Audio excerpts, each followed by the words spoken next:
This is Donald Trump, and if you're not watching EHTV, you're fired.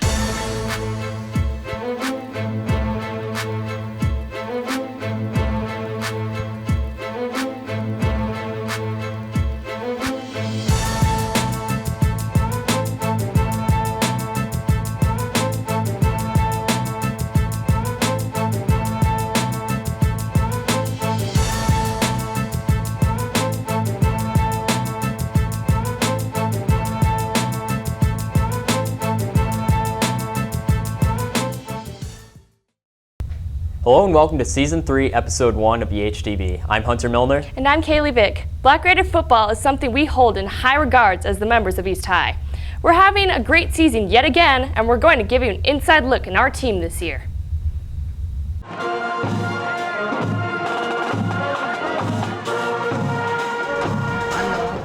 Ben, bringing you the preview of the East High football team.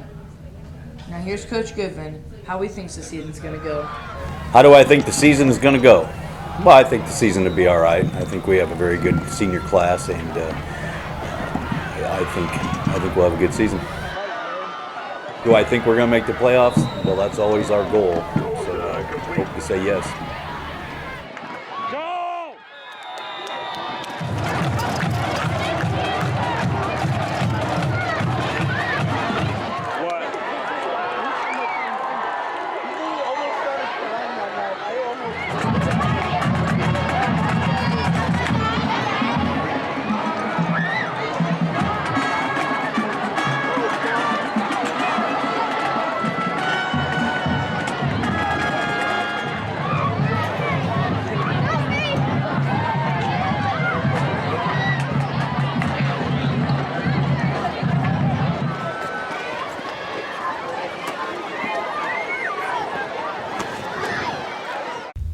Technology is advancing around us all the time, and with a lot of iPhone users in the school, we decided to take an in-depth look at the iPhone 6s. Hey, I'm Thomas Burker, reporting for EHTV. Everything about these new iPhones. The team has worked incredibly hard to deliver new capabilities that are truly meaningful in our lives. The iPhones you are about to see are the most advanced iPhones ever. And in fact, they are the most advanced smartphones in the world. The new iPhone 6s and 6s Plus were revealed Wednesday, September 9th at Apple's reveal ceremony. The latest iPhone models have many new features including 3D Touch, a new A9 chip, an improved 12-megapixel camera, and 4K video, along with the new rose gold color option. These two iPhone models were available for pre-order September 12th and will be available for purchase September 25th, with a starting price of $649 for the iPhone 6s and $749 for the iPhone 6s Plus.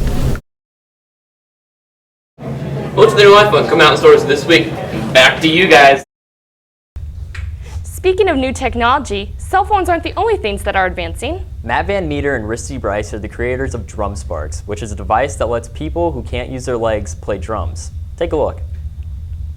Drum Sparks came about with my need to play the drums again. I played all my life and then kind of lost the use of my legs to a disease similar to MS, and therefore it took away my love of drumming. I didn't play as much, so Drum Sparks started as a path to get me back behind the drum kit. And with Matt's genius mind, we've developed Drum Sparks, which now has me behind the kit. The Drum Sparks works by using a standard microphone that you plug into here, and the user, such as Risty, will make a sound, do clicks, you do pops, whatever. That sound comes into here and gets processed, and we trigger a drum sample out of this and send it out into any sort of PA system or cabinet. You can pick up a Drum Sparks online by contacting us there. They aren't officially on the market yet. Where can you see Drum Sparks in action? Good question.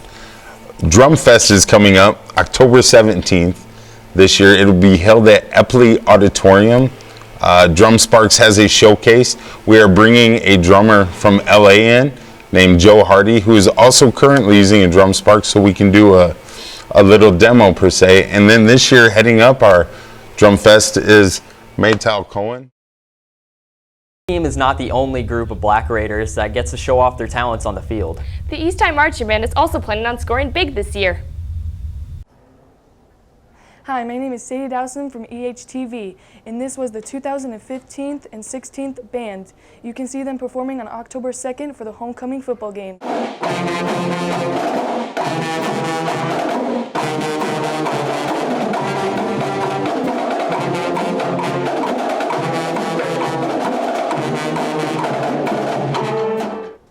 I like band because it's fun, you get to be with cool people.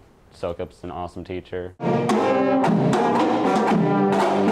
We practice every morning from 6:45 to 7:45 for an hour every single morning.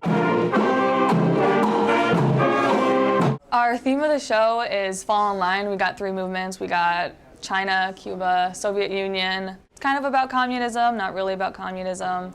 Our show's titled Red. I enjoy being a band director at East High because I am able to share my love of music, passion for music, and performing with my students. Back to you in the studio. Homecoming is right around the corner, and we got ready for it with yet another great parade this year. We interviewed seniors and freshman student council members to see what it's like to be part of a homecoming float. We interviewed the seniors and the freshmen on their homecoming floats.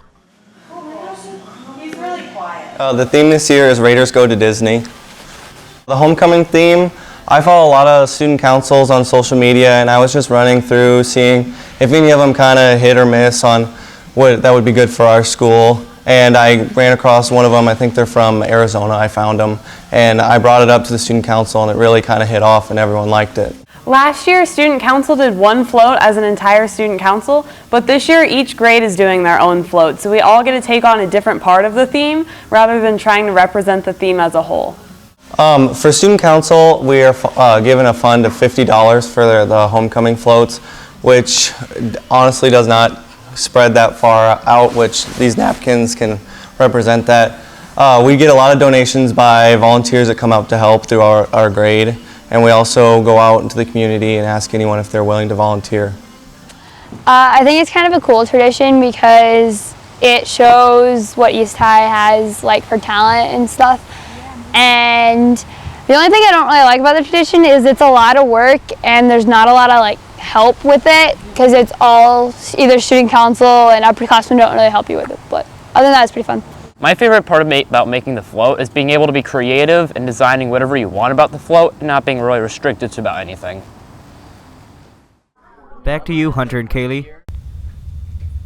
You probably have noticed our awesome new IDs and lanyards for this school year. They say, be great at East High. What does that even mean? Don't worry, if you don't know, you're about to find out. Student IDs, an interview and some basic information. My opinion on IDs is kind of like a love-hate relationship. Like, it's necessary to be able to use a hall pass to go to the bathroom or go to the cafe. It's necessary to be able to get lunch unless if you buy a day pass. But they're kind of annoying. Remember to trade out your ID for a teacher's pass. Do I think that teachers are too harsh on students who don't have their IDs? Yes and no, kind of, because, like, if you don't have your ID, that's your own fault, so, like, you won't be able to have the freedoms, as it were, if you don't have them, but that's your own fault, and it's on you. I don't really think the teachers should be too upset about that. If you don't have your ID one day, just remember to go in the office, give Miss Franco $1, and you'll get a day pass. These are the new lanyards that every student and every teacher have been provided with this year that say, be great at East High. GREAT is an acronym for something we will find out about our PBIS later this year.